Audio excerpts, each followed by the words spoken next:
Attention, b'vakasha, bruchim habayim, welcome to Chabad of Rechavia. Well, the honor is all mine, really. In order to tell you about my experiences with the Rebbe, I want to tell you about myself and how I came to be involved with the Rebbe. I was born and raised in a little town called Portsmouth, Virginia. We're a very small town, a small Jewish community. Everybody knew everybody, and everybody knew everybody's business. You were known, and I grew up in a very close community, and it affected me. It made me appreciate close friends and Jewish people. It was different. I was taught to recognize that. Anyhow, I've had, through the most remarkable good fortune, constantly great experiences. And I managed I'm the most unlikely candidate you could have to ever be, even to stand in front of the Rebbe. And I had that great privilege many, many times. And I'm going to try to tell you how it all came about, because I think it's very interesting. And I don't believe I'm going to be boring, so listen to me. I grew up in Memphis. I went to law school at the University of Virginia, graduated, and got drafted into the United States Army. And the great gift the Army gave me was training me as an MP, a military policeman, because I didn't want to stay 3 years in the Army. I wanted only 2 years. So I didn't take a commission. And here I was, a graduate lawyer, and passed the bar, and they decided in their great wisdom to make a policeman out of me. So I had to train with a .45 pistol, a sidearm, and they never gave us any protection, and that's how I got so deaf. When I could hear, I didn't listen. But after I'd lost my hearing, I realized how much I have missed, and I'm anxious to share with you. I made my way through a series of unusual and interesting circumstances to Memphis, Tennessee, where this gentleman, I believe it's David, isn't it? Right, yeah, good memory.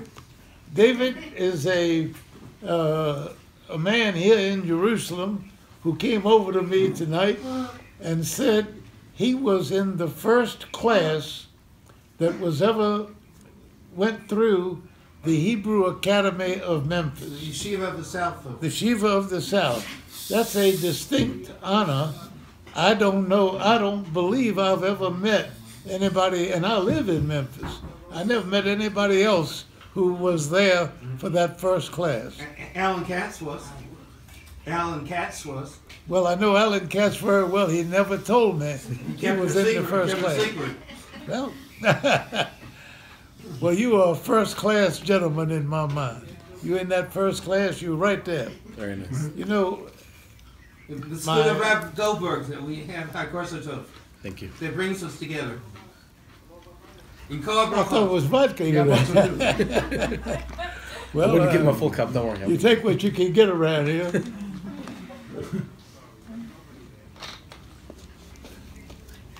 Anyhow, I got into a law firm in Memphis, and the head of the law firm, the chief counsel, was called the Gig.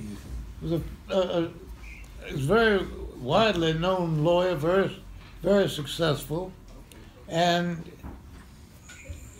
I always thought that Gig meant guilt is good. That also were his initials. And he had a relative in New Orleans, Louisiana. And that relative was involved with Chabad. I was raised, as I said, in Portsmouth. I never heard of Chabad. I never heard of the Lubavitcher Rebbe. When I got to Memphis, I didn't. There was no Chabad in Memphis. There was a rabbi there who was I think the word is a masmid of Rabbi Elchanan Wasserman, excuse me. Rabbi Elchanan Wasserman, who introduced me with what we called records in those days. There may be people in the room don't even know what they are. But I heard Chabad music, and I like to wonder as I speak. I want to tell you something you may not even know about the recordings of the Chabad music that I heard. I was so impressed by it. It was so moving. I'd never had those sensations. And I determined that a guy named, it's funny, I thought of his name last night, I'll think of it in a minute, Velvil Pasternak was the man who was the first guy to record Chabad choir, men's choirs, and he faced a great problem. I was so interested in that music, I contacted Velvil Pasternak up in New York and had him come down to Memphis to speak, to tell us about himself and the music, and he told a story that I thought was classic Chabad. We will get this gentleman seated here, get him a drink. Look like you're arriving here thirsty. Wow. Walter, welcome. Okay, it's okay. Well, I know we're in good company now. He's at home over here. Like everybody should be. So I am late. I'm going to put this down here if anybody wants any Pepsi Cola. Whenever you come to Chabad, you're on time. I'd like to meet this gentleman. If you don't mind, we'll suspend things for a moment. It's okay, it's okay. Yeah. Okay. Okay. Velvil Pasternak came to Memphis and described how he had gotten the verve and the spirit and the joy of the Chabad choir when they were singing nigunim and celebrating. He said he had tried to record it several times and he knew it was wrong. And finally,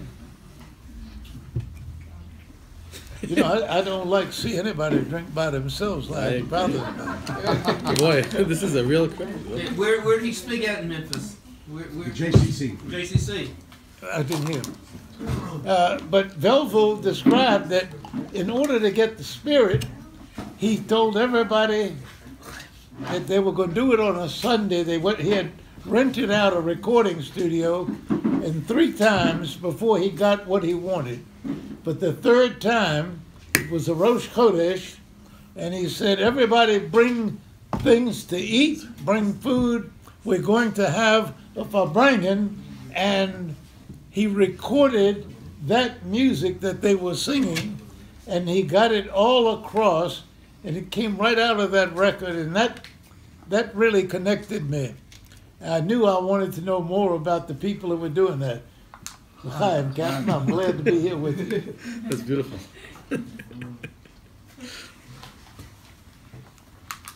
So anyhow, I'm in Memphis, Tennessee with the gig, and the gig's cousin I'm going to tell you something about the gig. Very, very successful man, very wealthy, great lawyer.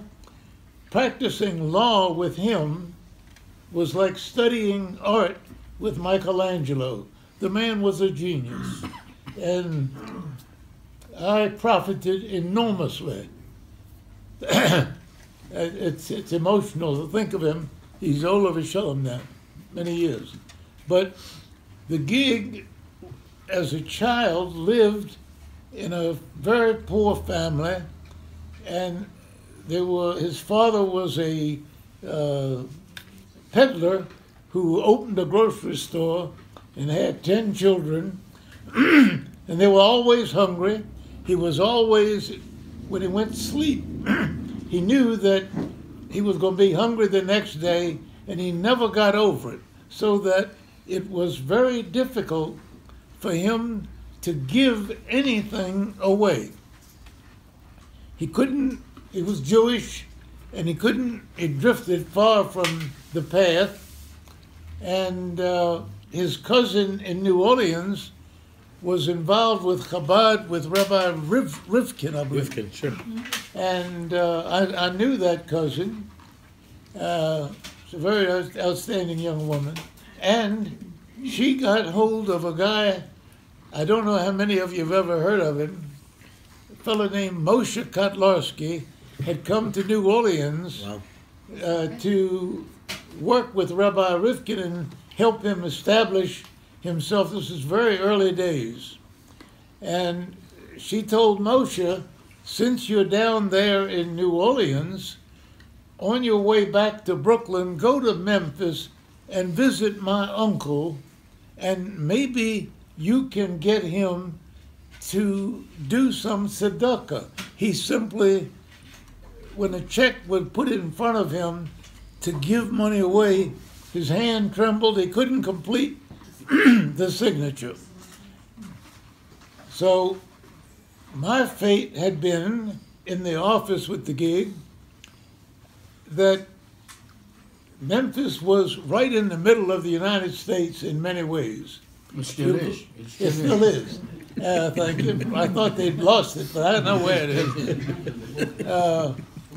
But if you're in New York, if you're a Meshulach, and you're in New York where most of them land and work around, and you're headed to California, it's very likely you'll stop in Memphis.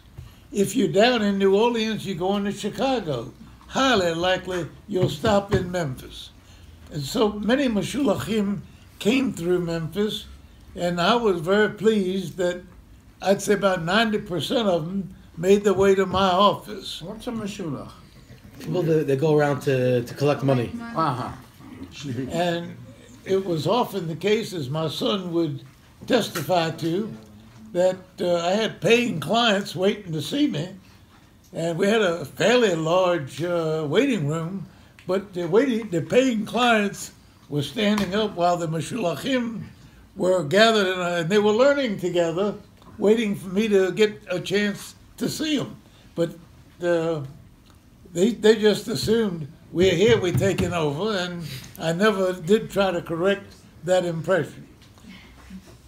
Again, I'm going to wonder, my son, this young man right here, Baruch Gordon, as a teenager, was very anxious to learn and speak Hebrew. And he wanted to know Meshulachim, who were learned men, in our opinion. I didn't have any learning, and Baruch knew I am a block off of that chip. And Baruch comes into the office one day. There's a Meshulach waiting to see me, and he's by himself. He's learning, and he's got a book of Chok, and he's learning a little Chok. And Chok Yisrael. It's a special chumash that it has from all around for almost for every pasuk. It has all from the Gemara. It's a great chumash. We have one here. Someone gave it. I believe we have someone. We have. So Baruch walks in. He sees this fellow dressed in all of the garb of a fine Jew, and he goes over to him and he says, "Shalom Aleichem." And the guy learned, look, nothing. And Baruch standing there, Ma Shalomcha, Ma Shalomech. And the guy looks at him, and Baruch now wants to let him know, I'm Mr. Gordon's son. And now he says, Ani Rotzel Daber Ivrit. Can you sign a check? And that wiped him out. I love telling that story. It has nothing to do with what we're talking about tonight. But I hope that I am not going to test your patience. I want to entertain you and to tell you about my experiences with the Rebbe, which changed my life. But I can't go directly there. I got to walk you around let you know a little bit about where I've been. I'm not old. I've been around a long time, that's all. And anyhow, so I'm in my office one day, Mashulachim coming and going, and I happened to see, I could see from my desk who walked in the door, and I see this fine, strapping young man who exuded power and personality. I mean, you could feel it. And I thought, I got up out of my chair, come over to the door. He dressed black, the kapota, the hat, the briefcase, big black briefcase. And I go over, Shalom Aleichem, come in, come in. And he looks at me, and I said, tell me, who are you? I want to know you. It's just a very attractive, powerful looking guy. And he says to me, who are you? What is your name?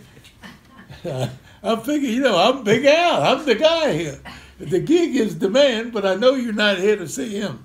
And I said, I'm Alvin Gordon. And he takes out a piece of paper, looks at the paper, and he puts it back in his pocket and says, I don't want to see you. I want to see the gig. I said, I understand what has happened. You were directed to the gig's office because I'm here, and I'm the guy you want to see. He says, I don't want to see you at all. I want to see the gig. Where is he? He had been told by the gig's cousin, go in there, maybe you, Moshe, with your tremendous personality, your overwhelming presence. I only wish you all knew Moshe. You would understand. It's impossible to describe him. You know him, all right. Well, you know what I'm trying to do? You can't do it. You cannot put him in words. What's his last name? Moshe Kotlarsky. Rabbi Kotlarsky. He lives in Crown Heights, and he is the one who orchestrates all of the shlichim and the shlichut around the world. As you hear from the story, that he would go, we're talking about 30, 40, 50 years already, he would go around and lay the seed work for shluchim to come out usually to the most remote places around. And I don't think he said, I don't think he meant that he didn't want to see Mr. Gordon. I think he really meant that he wanted to see the gig. It was on and a mission. As you'll see soon, that extremely warm and friendly, a very special man, Rabbi Kotlarsky. No question. The man practically lives on airplanes. Literally. Every Chabad house in the world has got his fingerprints on it. Even here, even in Jerusalem. Yeah, I mean, imagine all That's right, that's right. Anyhow, so when he told me, I don't want to talk to you, I want to talk to the gig, I stopped. I said, tell me something, young man. Are you married? I'm having some trouble with my voice. Have some vodka. I was just going to say... Yeah, we need a... Don't drink alone. I got a partner here. L'chaim Chevre. L'chaim. When you oil a machine, it works better. We should ask your wife first, I think. Moshe went on he said he's going to go in there, and I asked him, are you married? And he said, yes, I am. I said, have you, Baruch Hashem, children? He said, yes, I have. I said, are they provided for? And he looked at me, he said, what do you mean? I said, young man, if you go in that office, we here on the 12th floor. You go in that door, you going out the window. You won't come back out that door again. Don't go in there, you're wrong. He said, I'm going in there, and that's what I'm here to see him. And he went in, he stayed in that room for 45 minutes. I'm waiting to hit a glass break. I thought, nobody, no client had that much money to take 45 minutes of the gig's time, and here's a guy not going to pay for it. And he did get a check, though I don't think anybody but Moshe and the gig know how much that check was. My guess would be after 45 minutes, to get rid of this guy, the gig wrote out an $18 check and said, go on your way. But Moshe came out, and I'm waiting for him. I knew I wanted that man in my life. I wanted to know him and to be part of him, have him meet my family and just be in my life. He is that kind of a man. You rarely meet a fellow like that. And we're going to be talking about the Rebbe. It's unique under uniqueness. But Moshe is also a very special guy. And I had, through that experience, I was the default guy, and I got to know Moshe. We talked for about 30 minutes, and we knew we had something between us. And within a year, I found myself, my lovely wife, my two sons, sitting in Moshe's sukkah in Crown Heights on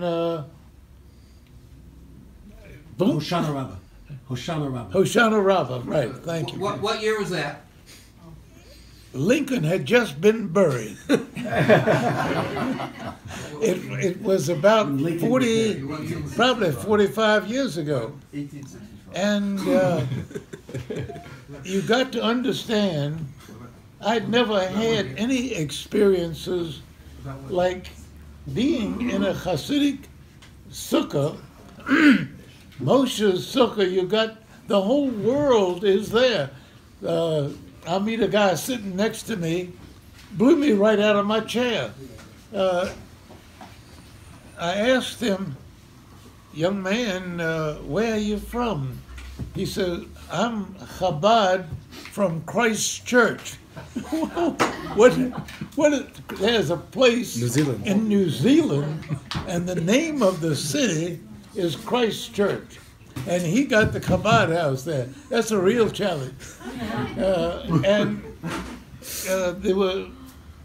There's a guy there from Holland, a chief rabbi, I think, from Manchester, Rabbi Glick. It's funny, I remember so many of the names. Rabbi Glick from Germany, I believe, and several Russians. There was a Russian who wasn't a Chabad representative who wore a beret, and who I watched him bench. I'd never seen anything like that. And so many things I'd never seen. I'm trying to describe to you how totally ignorant I and my sons and my wife were of where we were ultimately headed, though we didn't know it. Moshe had suggested to me and to my sons, why don't we go to the mikveh down the street before the Yom Tov starts?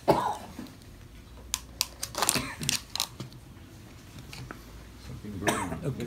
And Baruch may remember, the three of us went down, we had never been in a mikveh in our lives. And we go in, and I don't know if I'm telling you something you don't know, but men and women too, I'm sure, but the men, this was all men, you get undressed and have nails in the wall, and you hang your clothes on a nail. And we followed the course, and we noticed everybody had their clothes hanging, and they all had their tzitzis hanging. There were 3 nails on which there were no tzitzis. We never had worn tzitzis before that time. And we wondered, wow, all these guys, we knew what tzitzis were, but we just hadn't dealt with it. And then we come in, we're in his sukkah, all kinds of tzaddikim, and we were earth people, but we're surrounded by all these tzaddikim, and it was a fantastic experience. I'm leading up to, we now go in for Shemini Atzeret that evening. We go into 770. If you can imagine somebody from Mars who landed on Earth, and Rabbi Goldberg got hold of him and said, "Come on, you're going to 770 with me." We walk in. I'd never seen or heard anything like that in my life. You could feel it. You could feel it. It was so great, such spirit. And then the hakafas, I didn't have any idea that you had hakafas 2 nights in a row. And I could see way across the room the Rebbe on the area where his chair and stender were, and he's looking out at the crowd, and everybody is singing nigunim, and it's overwhelming. You feel it. And I thought nobody could whip this group up more. And the Rebbe is looking out, and he goes with his arm like that, and the building started jumping. You had to be there to realize the power of the Rebbe just by moving his arm and giving energy to people. Because he sure gave us energy. The 770 is a huge hall, and they had stored and stacked all these tables that were used during the Farbrengen with chains. They're piled up as high, and I look up and the Hasidim are dancing way up on top of those, and what do I see? My 2 sons up there. How old were they then? 12 and 14. So you were 12 or 14? 12. I had on what I thought was an outstanding garb. I had a blue blazer, gray slacks, and Baruch had a yellow or golden colored jacket. Robert had it, and Baruch had a jacket. Anyhow, we dressed in earth clothes. Everybody else is dressed like angels. I mean, they're really something. And I'm amazed at how my sons have fit in. And the spirit was so strong. Now we're going to fast forward to the end, Motzei Simchat Torah. And the spirit is even stronger. And I want to stop and acknowledge the presence of 2 of my descendants who've arrived here. Shalom. Those are some of my grandsons. Shalom, welcome. Just come inside. Your sons? I'm very shy about my family. I don't like to talk about Oh, them. they're yours? What can I do? Your boys? Anyhow, I have to confess. Robert, Yes. have chairs. That chairs? We just need cups for them. Okay, plenty of those. I notice that Yiddish cups or Deutsche cups?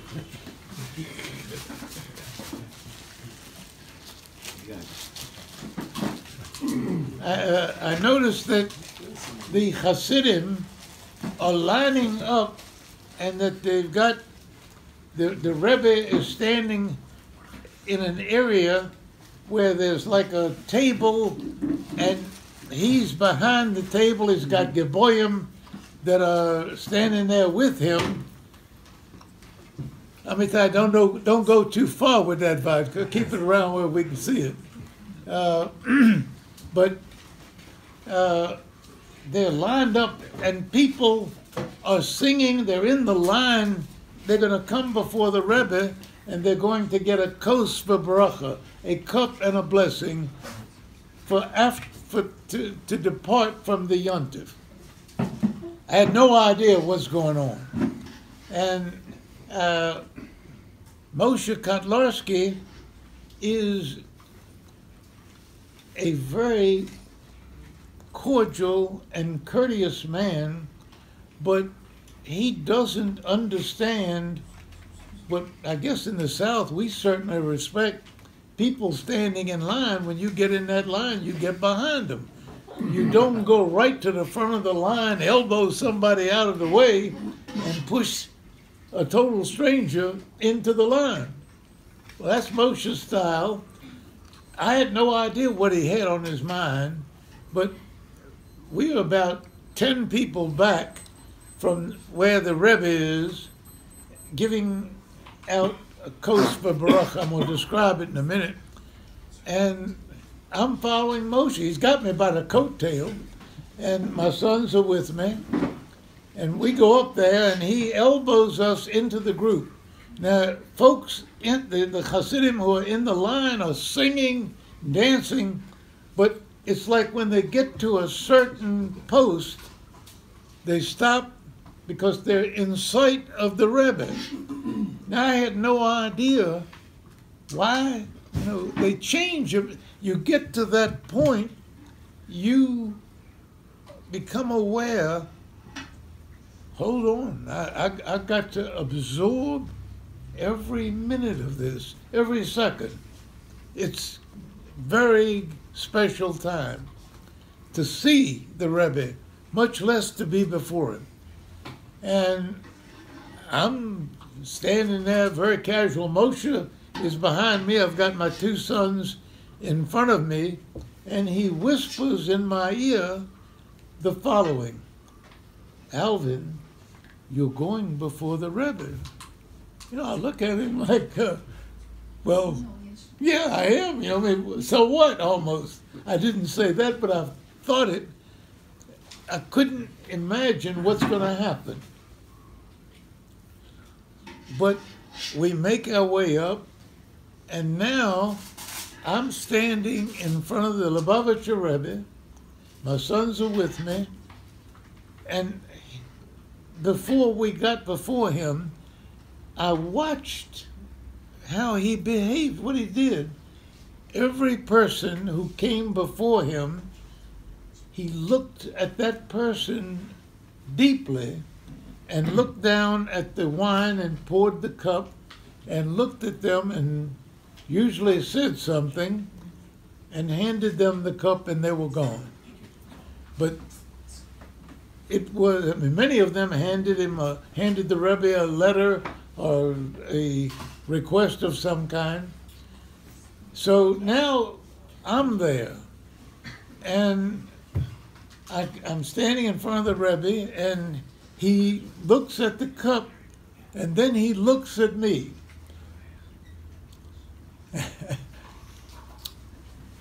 I'm going to have a drink because it's a powerful thing to get this out. I never have got over it. He looked at me, and you gotta understand, it's as noisy. Everybody's singing, jumping up and down, buildings rumbling, and there's only the Rebbe and myself, as far as I knew. And I could feel him he's in me down to my toenails. There was nothing that was a part of me that he didn't know. And he said 8 words to me that changed my life. He said to me, he had been told by the Gaboyim, this is Mr. Gordon from Memphis, Tennessee. And he said, what are you doing for the Torah in Memphis, Tennessee? Yeah. You know, I better have a... I don't relive this all the time. It was a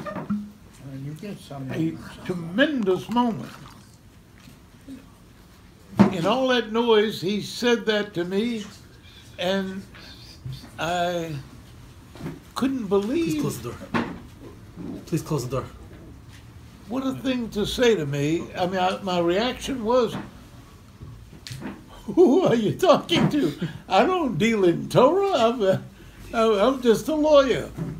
And it was such a moment that for me, thank you. This is a man with a great heart. I Yaakov, thought come inside. that this was holy. And I don't use that word very often about anything, but this was a holy moment. And I couldn't answer him. What I'm doing for the Torah in Memphis, zero. The rabbis do that. I don't do anything. The Torah and the rabbis take care of things is the way I thought it should be, the way I'd been raised.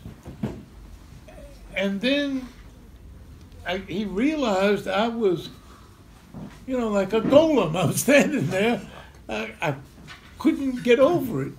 And he said, you should go back to Memphis and say words of Torah. Are you talking to me? Where do I know words of Torah?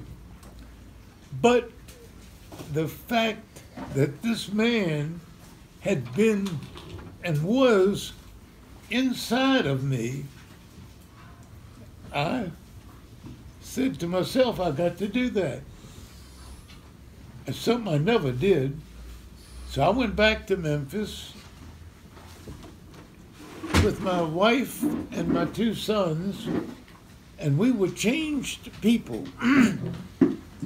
I was in a conservative synagogue, ultimately became the president of that synagogue, and I started a Sunday Torah class in the synagogue, and I spent all week studying the Parsha, trying to figure out, because I had guys, lawyers, doctors, professional businessmen, what have you, who I was close to, who would come if I asked them.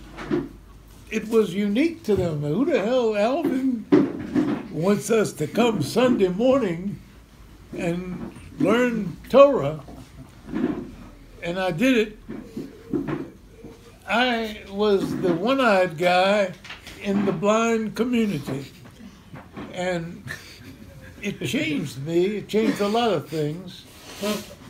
Ultimately, my home changed. My wife changed, I changed, and my sons changed. Our lives changed all as a result of those 8 words. And it was a suggestion, but I took it as a command, go back to Memphis and say words of Torah.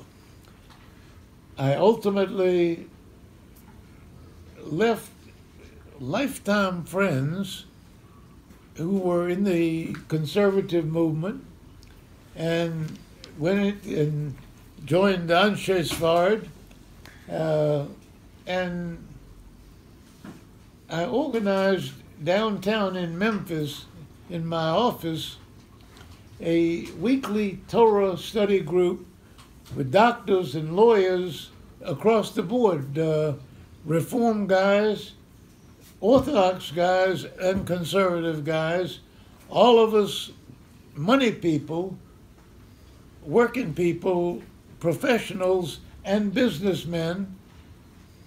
Ladies, there were no women there, and it just never occurred to me. I had the idea of the separation never occurred to me. I just didn't know any women that I knew my wife's all I needed. And I didn't know any women that I would want to have in our group. It just never occurred to me. But Forgiven. It's okay, we know the whole Torah by heart. Well, I got hold of the Rabbi Mark Levin, who now lives in Israel. He was the rabbi at Anshe Sfard. What's his name? Mark Levine. Mark Levine. And I told him I wanted to organize a weekly Torah study group lunch. I arranged I was very fortunate to have a secretary. I'm going to take a sideline step. I hired a young girl in high school. I went to the high school, a business class. It was a vocational high school, and they had a secretarial course. I asked the teacher there, who's your best student? And I got this young girl, and I told the teacher I want to interview her, and I may hire her as a legal secretary, but I want her to learn from me because I had watched the gig and how he had treated his secretary. I didn't want to do that. And I hired that girl, and she is still with me. This is 35 years later. She's never had any other job. I'm proud to tell you, almost every lawyer that's ever had a deal with me where we've negotiated in my office and they've met Janie, my secretary, they've tried to steal her. And she said, I got to stay right here. I gave her a day off to graduate from high school, a day off to get married, a day off to have children, and she's still with me, and it's the only job she ever had. There were other secretaries before I got to the idea of hiring her, myself, interviewing and getting her somebody who didn't know anything, who would learn how I wanted things done. And I'm proud that I taught her what I taught her, that I have a way to do things that seems to work well with people. I have been very successful, sheer dumb luck, really, but I'm proud that I've had that good luck. Anyhow, how in the world I got over here when I was before the Rebbe, I can't explain, but we're now back with the Rebbe, and I'm here with my Rabbi Mark Levin, who did something unique in my experience. He was so impressed that I had guys who were Reform Jews married to non-Jewish ladies and who were ready to come to a Torah class. He spent a good deal of time preparing each week a booklet on the Parsha. And then we went into Pirkei Avot, and we would each get a booklet. In those days, you would photograph something, cut and paste, or whatever they call it, and he put those together. And there was a guy who got up one day in the class and said to the rabbi, I want to tell you, you really have affected my life. I'm not married to a Jewish woman, and we have a Christmas tree in our home. We will never have another one. I'm going to be a Jew. And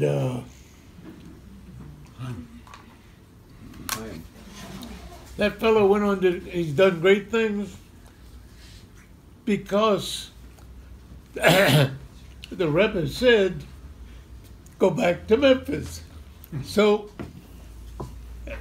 my life, I wanted to tell you so many other things. I feel like I've kept you here way beyond the time.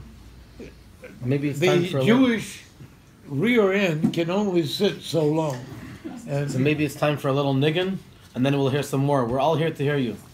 We want to hear some more. I'm always ready for a niggin. Niggin is always good. Na na na na na na hey na na na na na na na na na na na na hey na na na na na na na